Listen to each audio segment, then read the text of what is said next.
എല്ലാവർക്കും ഷിനാസ് ടേസ്റ്റ് വേയിലേക്ക് സ്വാഗതം. ഇന്ന് നമ്മൾ തയ്യാറാക്കുന്നത് ഒരു കോവയ്ക്ക മെഴുക്കുവരട്ടിയാണ്. വളരെ പെട്ടെന്ന് തന്നെ തയ്യാറാക്കുന്ന ഒരു ടേസ്റ്റി ആയിട്ടുള്ള മെഴുക്കുവരട്ടി. 1/4 കിലോ കോവയ്ക്കാണ് എടുത്തിരിക്കുന്നത്. നന്നായിട്ട് കഴുകി വൃത്തിയാക്കിയതിന് ശേഷം ഇതുപോലെ നീളത്തിൽ അരിഞ്ഞെടുക്കാം. ഇതുപോലെ നീളത്തിൽ അരിഞ്ഞാലാണ് അതിൻ്റെ ഒരു ടേസ്റ്റും കാണാനും ഒക്കെ ഒരു ഭംഗി. പിന്നെ അതിൻ്റെ കൂടെ നമുക്ക് ഒരു സവാള, ഒരു 3-4 പച്ചമുളക്, പിന്നെ മസ്റ്റായിട്ട് വേണ്ടത് തേങ്ങാക്കൊത്ത് കൂടി ഇട്ടിട്ട് വേണം നമുക്ക് ഈ മെഴുക്കുവരട്ടി ഉണ്ടാക്കാനായിട്ട്. അതിനുശേഷം ഒരു പാൻ വെച്ച് ചൂടായതിന് ശേഷം നമുക്ക് വെളിച്ചെണ്ണ ഒഴിച്ച് കൊടുത്ത് ചൂടാക്കണം. വെളിച്ചെണ്ണയിൽ വേണം ഈ മെഴുക്കുവരട്ടി ഉണ്ടാക്കാനായിട്ട്, എന്നാലാണ് നല്ല ടേസ്റ്റ് ഉണ്ടാവുള്ളൂ. വെളിച്ചെണ്ണ നന്നായിട്ട് ചൂടായി കഴിയുമ്പോൾ നമുക്ക് അതിനകത്തോട്ട് കുറച്ച് കടുകിട്ട് പൊട്ടിക്കാം.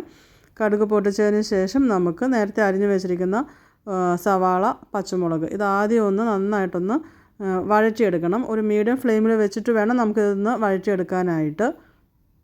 പച്ചമുളക് നമുക്ക് നമ്മുടെ എരിവിൻ്റെ അനുസരിച്ച് വേണം അവിടെ ഇടാനായിട്ട്. ഞാനിപ്പോൾ ഒരു 3 എണ്ണമാണ് എടുത്തിരിക്കുന്നത്. ഒന്ന് വാടി വരുമ്പോഴത്തേനും നമുക്ക് നേരത്തെ അരിഞ്ഞു വെച്ചിരുന്ന തേങ്ങാക്കൊത്തും കൂടെ ഇട്ട് നന്നായിട്ടൊന്ന് വഴറ്റിയെടുക്കാം. പച്ചമുളകിൻ്റെ അളവ് ഓരോരുത്തർക്കും ഇഷ്ടമുള്ള എരിവിൻ്റെ അനുസരിച്ച് വേണം ഇവിടെ ഇടാനായിട്ട്. ഞാൻ 3 എണ്ണമാണ് ഇപ്പോൾ എടുത്തിരിക്കുന്നത്. ഇനി നമുക്ക് ഇതിനകത്തോട്ട് ആവശ്യത്തിന് കറിവേപ്പില ചേർത്ത് കൊടുക്കാം. ഇപ്പം നമുക്ക് സവാളയും തേങ്ങാക്കൊത്തും ഒക്കെ നന്നായിട്ടൊന്ന് വഴന്ന് വന്നിട്ടുണ്ട്. ഇനി നമുക്ക് അതിനകത്തോട്ട് ചില്ലി ഫ്ലേക്സ് ആണ്, നമ്മുടെ ഉണക്കമുളക് ഒന്ന് പൊടിച്ചിട്ട് അത് ഇട്ട് കൊടുത്ത് നന്നായിട്ടൊന്ന് വഴറ്റിയെടുക്കണം. അത് നല്ലതായിട്ടൊന്ന് മൂത്ത് കഴിഞ്ഞതിന് ശേഷം മാത്രമേ ഉള്ളൂ നമുക്ക് കോവയ്ക്ക ചേർക്കാവുള്ളൂ. അപ്പോൾ ഒരു മീഡിയം ഫ്ലെയിമിനകത്ത് വെച്ചിട്ട് സവാളയും പച്ചമുളകും ഈ ചില്ലി ഫ്ലേക്സും എല്ലാം നന്നായിട്ട് മൂത്ത് ഒരു ബ്രൗൺ കളറാവുന്ന രീതിയിൽ വന്നതിന് ശേഷം നമുക്കിതിനകത്തോട്ട് കുറച്ച് മഞ്ഞൾപ്പൊടി, 1 ടേബിൾ സ്പൂൺ മഞ്ഞൾപ്പൊടി ചേർത്താൽ മതി. അതും കൂടെ ചേർത്ത് നമുക്കൊന്ന് മീഡിയം ഫ്ലെയിമിനകത്ത് ഇട്ട് നന്നായിട്ട് വഴറ്റി പച്ചമുളകൊക്കെ ഒന്ന് മാറിയതിന് ശേഷം അരിഞ്ഞു വെച്ചിരിക്കുന്ന കോവയ്ക്കയും കൂടെ ചേർത്ത് കൊടുക്കാം. ഈ മസാലയായിട്ട് മിക്സ് ആവുന്ന രീതിയിൽ നമുക്ക് നന്നായിട്ടൊന്ന് ഇളക്കി ചേർത്ത് കൊടുക്കാം. ചെറു തീയിലിട്ടിട്ട് വേണം ഇതൊന്ന് ഇളക്കി ചേർത്ത് കൊടുക്കാനായിട്ട് കേട്ടോ. ഇനി നമുക്കിത് ലോ ഫ്ലെയിമിലിട്ടിട്ട് വേണം ഇതൊന്ന് വേവിച്ചെടുക്കാനായിട്ട്.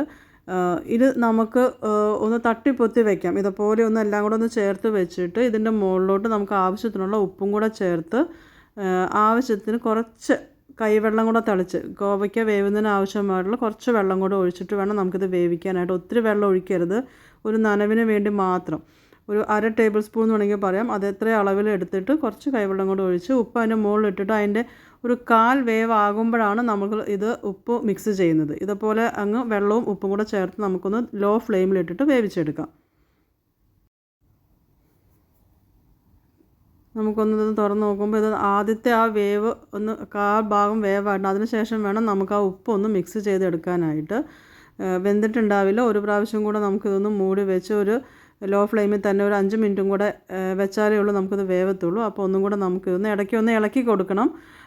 അത് ചോട്ടിൽ പിടിക്കാതെ ഒന്ന് ലോ ഫ്ലെയിമിൽ തന്നെ ആണെങ്കിൽ പോലും ചോട്ടിൽ പിടിക്കാതെ ഇടയ്ക്കൊന്ന് ഇളക്കി കൊടുത്ത് നമുക്കിത് നന്നായിട്ടൊന്ന് വേവിച്ചെടുക്കാം. ഇപ്പോൾ നമ്മുടെ കോവയ്ക്ക മെഴുക്കുവരട്ടി നന്നായിട്ട് വെന്തിട്ടുണ്ട്. ഇനി നമുക്ക് ഇതിനകത്ത് തുറന്ന് വെച്ചിട്ട് തന്നെ ഇതുപോലെ ഒന്ന് നിരത്തി ഇട്ടിട്ട് വെള്ളമയമൊക്കെ ഒന്ന് പോയി കിട്ടുന്നതിന് വേണ്ടിയിട്ട് 5 മിനിറ്റോളം ചെറു തീയ്ക്കകത്ത് ഇങ്ങനെ നിരത്തിയിട്ട് നമുക്ക് ഒന്ന് വേവിച്ചെടുക്കണം. അപ്പോൾ നല്ല ടേസ്റ്റായിട്ട് കിട്ടും. നല്ല ഇച്ചിരി വറവ് കൂടിയിട്ട് നല്ല ടേസ്റ്റായിട്ട് കിട്ടും. അപ്പോൾ നമ്മുടെ കോവയ്ക്ക മെഴുക്കുവരട്ടി റെഡി ആയിട്ടുണ്ട്. എല്ലാവരും ഷെയർ ചെയ്യുക, കമൻറ്റുകൾ അറിയിക്കുക. Okay, thank you.